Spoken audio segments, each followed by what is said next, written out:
Shalom Bapak Ibu dikasih Tuhan, ketemu lagi dengan saya Evangelis Avraham Effendi Usman. Shalom Aki, aku kabarkan Injil keselamatan. Bapak Ibu dikasih Tuhan, hayya bina an nashkura ila rabbina alladzi qad a'tana nikmatan katsiratan wa hidayatan wa sihhatan wa ilman katsiran wa hayya bina an nashkura ila Yasu'a alladzi qad hamalana minadh dhulumati ilan nur wa kadzalika ila siratil mustaqim.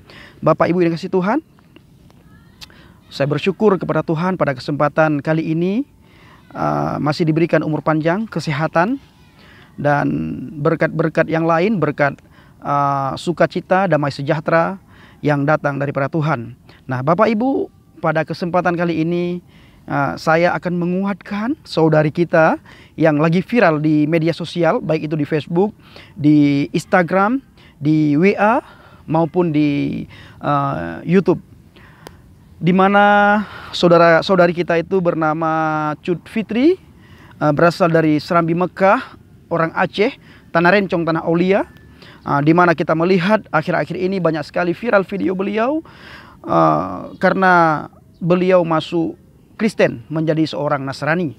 Nah, beredar video itu Bapak Ibu, saya mendapatkan kabar, saya menonton di media sosial, saya melihat ya Bapak Ibu ya, di mana orang Aceh, terutama sekali keluarga daripada Kak Cut ini, Cut Fitri ini, mereka berasumsi bahwa Kak Cut ini diculik, Kak Cut ini dicuci otaknya oleh orang Kristen, sehingga dia meninggalkan akidah lamanya, meninggalkan agamanya, masuk ke agama Kristen. Nah, perlu teman-teman ketahui, saudara-saudara ketahui, terutama sekali keluarganya Kak Cut Fitri, perlu diketahui bahwa masuk Kristen itu kalau bukan panggilan, itu tidak ada orang yang mau masuk Kristen. Kalau bukan panggilan, tidak ada orang agama di luar kekristenan mau masuk Kristen, mau menerima Yeshua HaMasyiah, mau menerima Yesus Kristus sebagai Tuhan dan Juru Selamatnya. Kenapa begitu? Seperti saya Bapak Ibu, saya ini juga orang Aceh, Serambi Mekah, Tanah Rencong, Tanah Aulia. Saya masuk Kristen pada tahun 2004, pada tahun 2015. Nah, kalau Bapak Ibu bertanya kepada saya, kenapa kamu masuk Kristen? Saya katakan saya tidak tahu kenapa saya masuk Kristen. Yang pertama sekali, yang jelas, saya masuk Kristen itu karena keselamatan. Yang kedua, Alkitab mencatat, bukan kamu yang memilih aku, tapi akulah yang memilih kamu. Kami Bapak Ibu tidak mau memilih Yesus. Kami tidak mau masuk Kristen, tidak mau menjadi seorang Nasrani. Kami tidak mau percaya kepada Yesus Tuhan. Tetapi Alkitab mencatat, bukan kamu yang memilih aku, tapi akulah yang memilih kamu. Bahkan Tuhan mengenal kita itu sejak dalam kandungan. Kita sudah dikenal oleh Tuhan. Bahkan Alkitab juga mencatat, aku memilih kamu sejak dalam kandungan ibumu. Nah, prosesnya cuma berbeda-beda Bapak Ibu. Kak Cut dipilih oleh Tuhan menjadi orang Nasrani, menjadi pengikut Yesus, percaya kepada Yesus, itu baru-baru ini. Sementara saya 5 tahun yang lalu sudah dipilih oleh Yesus. Ada juga orang Kristen, banyak yang terpanggil, sedikit yang dipilih. Dari dalam kandungan menjadi jadi orang Kristen, sampai lahir jadi orang Kristen, besar jadi orang Kristen, tetapi belum tentu orang itu dipilih oleh Tuhan. Nah, orang Kristen keturunan dengan orang yang dipilih oleh Tuhan itu berbeda. Kristen keturunan itu adalah karena orang tuanya Kristen, sehingga dia Kristen. Kristen keturunan itu adalah karena temannya Kristen, karena sahabatnya Kristen, dia menjadi orang Kristen. Kristen keturunan itulah karena nenek moyangnya Kristen, sehingga dia menjadi orang Kristen. Tetapi kalau Kristen yang benar-benar pengikut Kristus, pengikut HaMasyiah, adalah orang yang dipilih oleh Yeshua HaMasyiah, Yesus Kristus. Nah, maka dari itu Bapak Ibu, jangan menyebarkan fitnah ya. Kalau saya katakan bahwa seperti Kak Cut Fitri masuk Kristen itu percaya kepada Yesus karena dicuci otaknya oleh orang Kristen. Itu fitnah itu. Kenapa saya katakan fitnah? Sebagaimana saya bilang tadi, saya masuk Kristen, saya juga orang Aceh, ya masuk Kristen itu bukan karena dicuci otak. Memang ada ayat di dalam Al-Quran yang berkata, lan tarda Yahudi wan Nasara hatta tattabi'a millatahum. Tidak akan rela orang Yahudi dan Nasrani sebelum kamu mengikuti agama mereka. Itu benar, itu ayat Al-Quran. Tetapi perlu juga Bapak Ibu ketahui Sebagaimana saya melihat kesaksian Kak Cut Fitri, dia percaya kepada Yesus, itu tidak ada orang yang ngajak. Dia masuk Kristen itu tidak ada orang Yahudi yang datang ke rumahnya mengajak dia masuk Kristen. Tidak ada.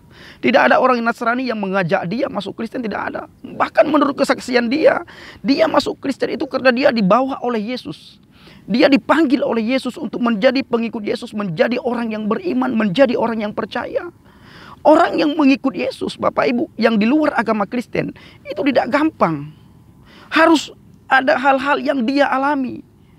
Contohnya, apa hal yang dia alami? Penolakan dari keluarga. Kita melihat Kak Cut ditolak oleh keluarga, bahkan difitnah bahwa dia masuk Kristen, diculik. Kak Cut dilaporkan bahwa dia itu hilang. Kak Cut dicuci otaknya. Ada orang yang menculik dia, ada orang yang bla bla bla bla yang mengatakan seperti itu. Itu fitnah. Al fitnatu asyaddu minal qatli. Fitnah itu lebih kejam daripada pembunuhan. Nah, saudara mungkin sudah melihat bagaimana klarifikasi daripada Kak Cut Fitri. Dia sekarang berada di Medan. Sampai orang keluarganya dari Aceh, dari Langsa, datang ke Medan, itu memaksa Kak Cut untuk kembali ke agama Islam. Tetapi tidak bisa dipaksa. Kenapa? Karena Kak Cut sudah mendapatkan keselamatan. Dia katakan, saya percaya kepada Yesus. Tidak ada satu orang pun yang memaksa saya. Tidak ada. Murni karena Yesus yang memilih dia. Sebagaimana saya, tidak ada orang Kristen, Nasrani, Yahudi yang datang ke rumah saya daerah Birun memaksa saya, mengajak saya untuk saya masuk Kristen, percaya kepada Yesus. Tidak ada. Tetapi Yesus yang memilih saya untuk percaya kepada dia. Nah, ini adalah yang perlu dipahami dan dimengerti. Nah, sehingga ketika keluarganya datang ke Medan menjemput secara paksa Kak Cut ini, mereka tidak bisa memaksa Kak Cut untuk kembali ke Islam. Apa yang terjadi?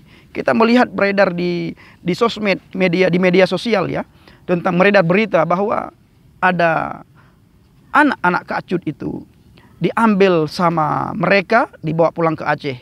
Nah, ini Bapak Ibu yang tidak bisa kita toleransi ya. Kenapa?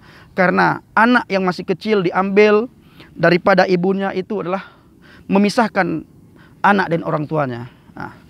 Nah, Bapak Ibu dikasih Tuhan, sebagaimana saya katakan tadi, khususnya ini kepada Kak Cut ya, yang saya kasihi, saudari saya. Kita sama-sama dari Aceh, Kak Cut.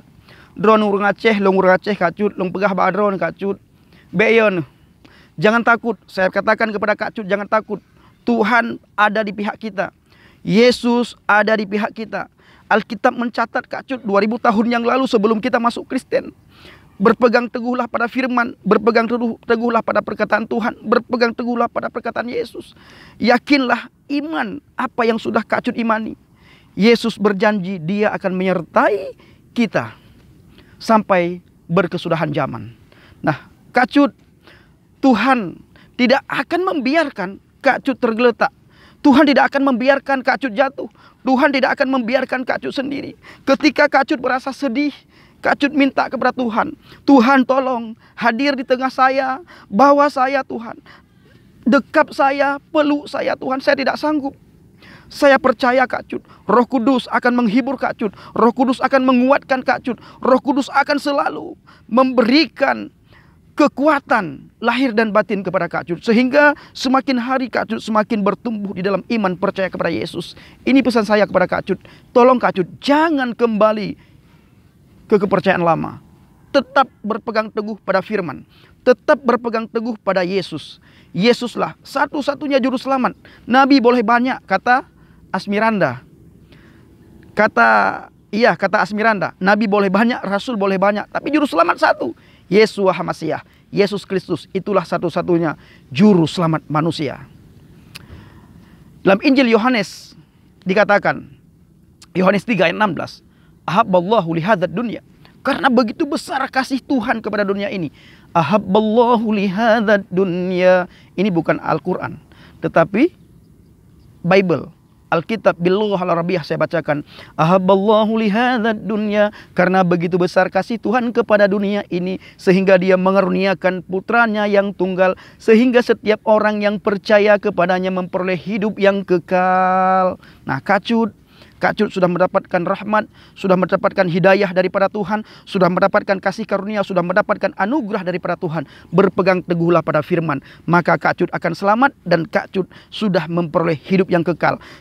Keselamatan yang diberikan oleh Yesus Kak Cut beda dengan yang diberikan oleh dunia. Dunia menawarkan, Yesus datang memberikan. Dunia menjanjikan, Yesus memberikan. Nah, Kak Cut yang dikasih Tuhan, apa yang Yesus berikan itu berbeda dengan apa yang dunia berikan. Yesus memberi hidup yang kekal, Yesus memberi keselamatan. Keselamatan yang dimaksud oleh Yesus Kak Cut bukan saja keselamatan di akhirat nanti, tetapi kita selamat di dunia ini, selamat dari segala mara bahaya, selamat dari segala malapetaka, selamat dari segala orang yang ingin berbuat jahat. Bahkan Kak Cut selamat dari gebukin orang. Maka dari itu Kak Cut berpegang teguhlah pada firman, berpegang teguhlah pada Yesus.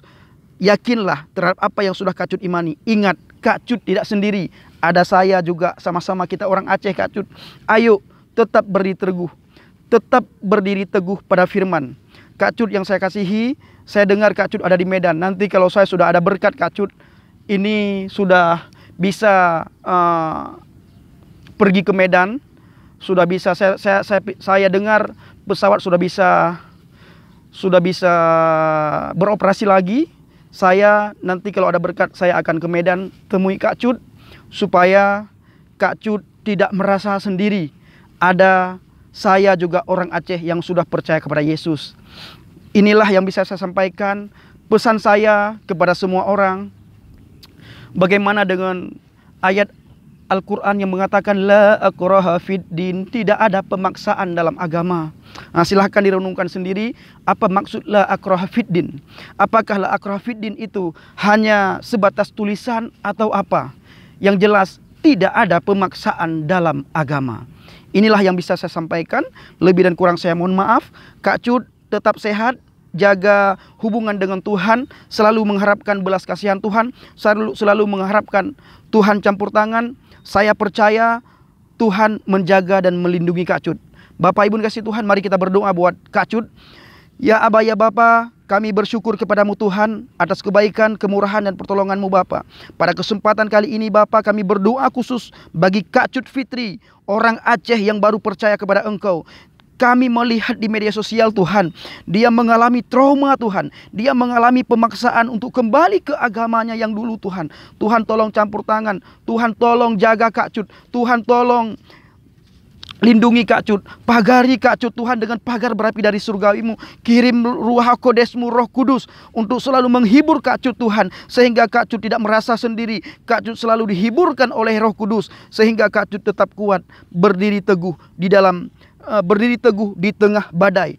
Terima kasih Tuhan, di dalam nama Yesus Kristus hamba berdoa. Haleluya, haleluya, amin. Shalom Aki, aku kabarkan Injil keselamatan. Haleluya.